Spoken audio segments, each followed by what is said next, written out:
And I can tell you a host of stories, and when I get around to concluding, I'll go ahead and share one in particular of the impact on individual lives. And that's basically what eventually began to change people's minds.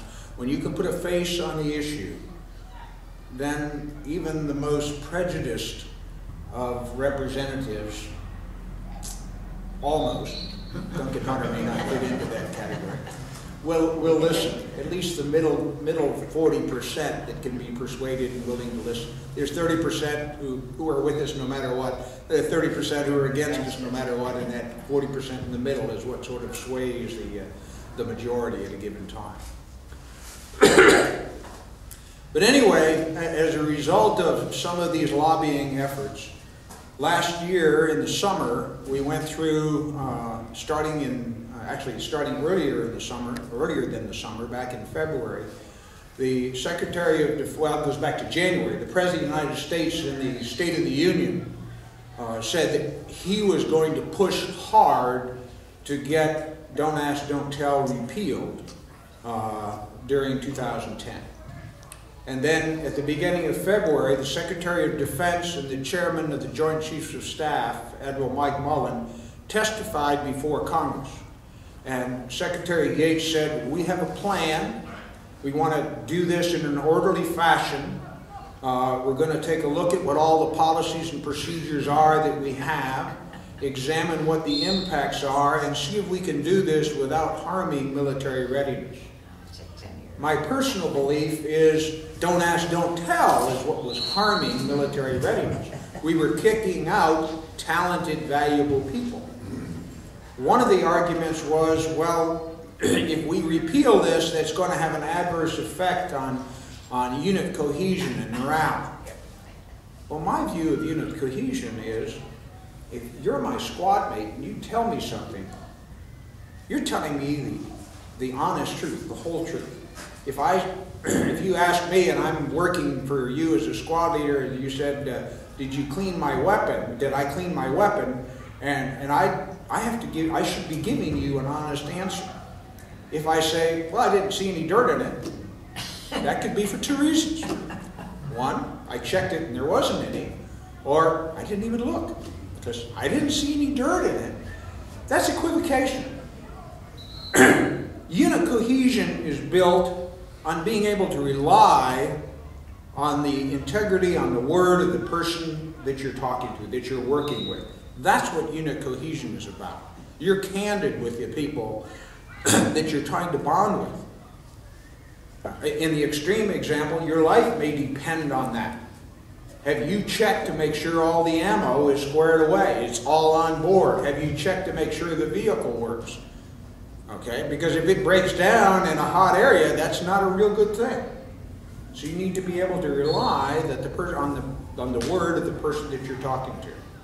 And something that fosters equivocation is the opposite of fostering unit cohesion, of fostering a close working relationship in a unit. So the study was launched, and a number of hearings were conducted.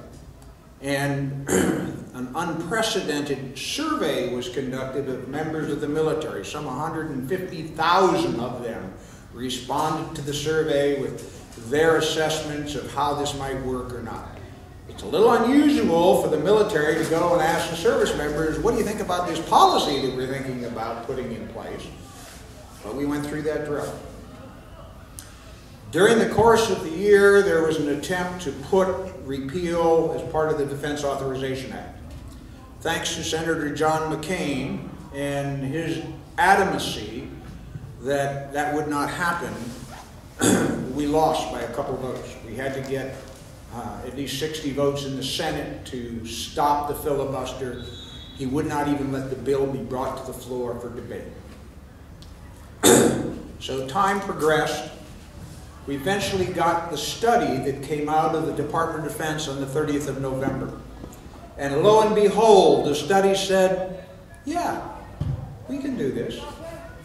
And by the way, the military of 26 other nations, all of our NATO allies with the exception of Turkey, have already done it. And if I can interject for just a second, the interesting thing too is it's like, when we were in the military, we weren't out saying, oh, here I am, I'm gay, I'm a lesbian. A lot of times, especially during the witch hunts, they were following people to gay bars, and they were hearing things, and then they were going and asking them. Well, if you're asking me, I'm going to do what the military trained me to do, and I'm going to tell you. You can't ask me not to lie, and then ask me to lie straight to your face about who I am and what I was doing. You know? So, I mean, now people know, but we still don't go out there saying, hey, I'm gay. You know, they don't care. They don't care because we don't announce it. So it really doesn't make a difference anyway. And what we had was in the, some of the military we're talking about is not the liberal French. Okay, we're talking about the British, the Australians, the Canadians, people who look like us, act like us in many, many ways. The British were forced back in 2000 as a result of the impetus of the European Union and the court system there to implement honest and open service. They did it with a one-page memo that said basically we need to respect each other. And all of the policies regarding harassment, regardless of what the genders are that are involved, they still apply. You treat other human beings with respect. And right now, the Royal Navy goes to gay pride parades to recruit. Because that's where they find the 18 to 25-year-old. So the study came out and said we can do this. We went through a number of congressional jockeyings, eventually made it a standalone bill. All the reasons to vote against it because it was tied to something else went away, because it's a standalone bill. The most remarkable thing happened. The votes that we got in the House of Representatives, fostered by Representative Patrick Murphy, a straight ally, father of 2 kids, a combat veteran from Iraq, wasn't just 218 to 217. We got 250 votes, 250 to 175. That's 59% of the House of Representatives said you ought to have honest and open service. It went over to the Senate. Senator McCain did everything he could to stop it. But now it was a standalone issue. We had virtually all of the Democrats, with the exception of the one who replaced Senator Robert Byrd in West Virginia. He managed to just sort of be out of town that day.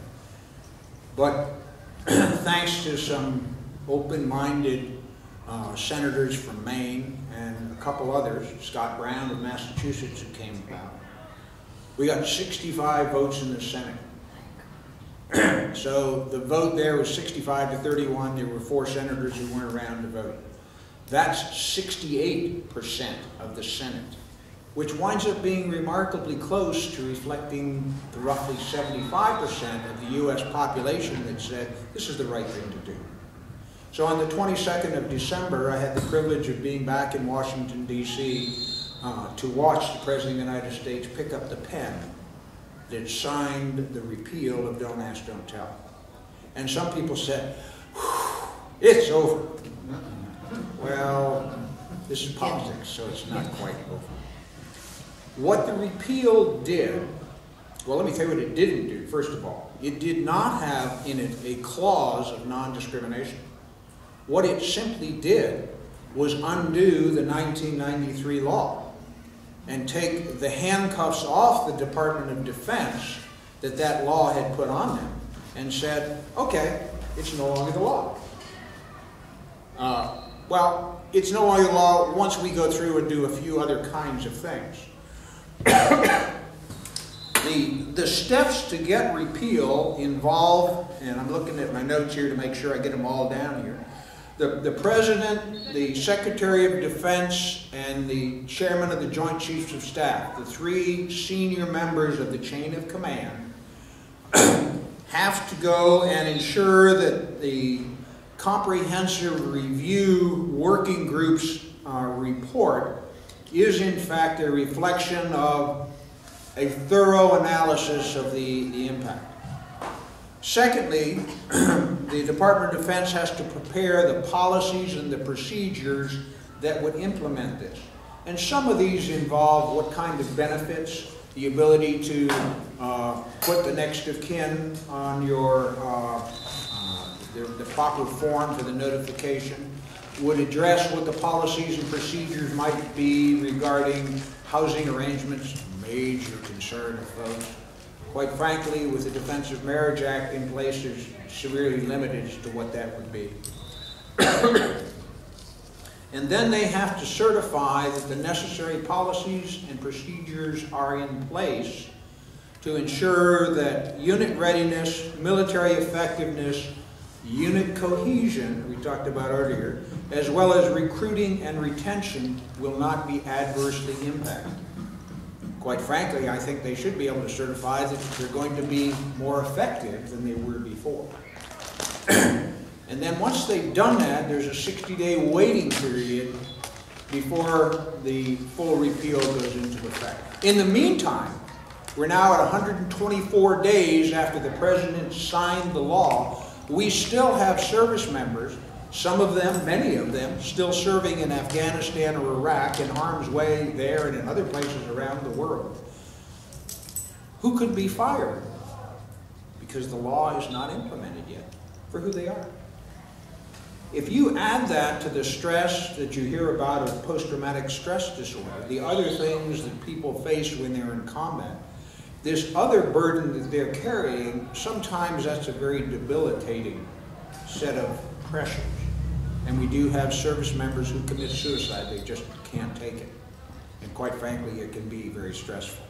So every day that passes is just prolonging this agony. We have service members, one of whom has nearly 19 years of service, takes 20 to retire. He's an Air Force officer, 9 air medals for service, flown scores of combat missions, but because he had a friend who they got crosswise and decided, hey, I can get even with that guy, he outed him to the command. Very interestingly, there have been interviews of that Lieutenant Colonel Victor Fehrenbach is his name, members of his unit. Quite frankly, they said that his presence in the unit and the things that have happened since have strengthened the unit cohesion. The whole argument that it's going to make the military fall apart, the argument itself falls apart. There's a gentleman by the name of Mike Almy, 13 years working in the communications aspect of the military. He sent private emails back to his friend in the United States, same gender friend. People got a hold of those, said, oh, there's statements in there that indicate that you're gay, and he's been discharged.